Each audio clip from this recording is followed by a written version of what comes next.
The number of recorded executions worldwide has risen to its highest level in 5 years. The human rights organisation Amnesty International says 883 people were known to have been executed last year. It's an increase of more than 50% on the year before.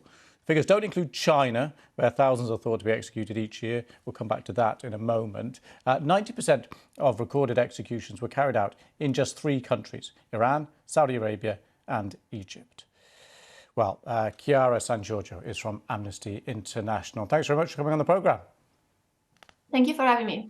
So let's just start with China. Why isn't China included in those figures?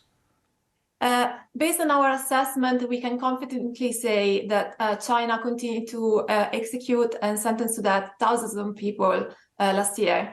However, figures remain classified as a state secret.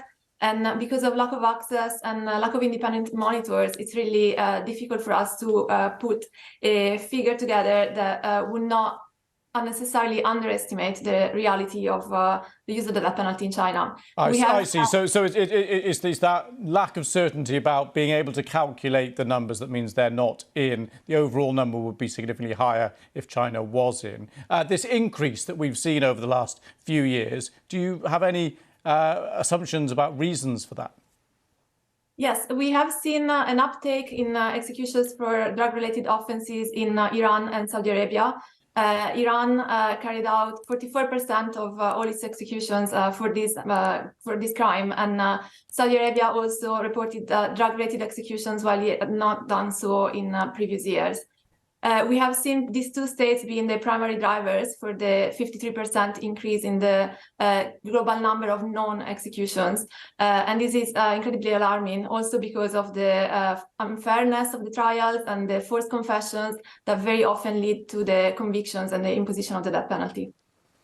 Actually, what about efforts to bring down the number? Interestingly, there's a kind of parallel. The main story that we've been covering over the last hour or so is a group of European countries who came together in 1949, human rights based. And one of the things they did was end capital punishment for the region of, what is it, 700 million people, I think, in that 49 countries. That was and still is, clearly celebrated as a significant achievement by then.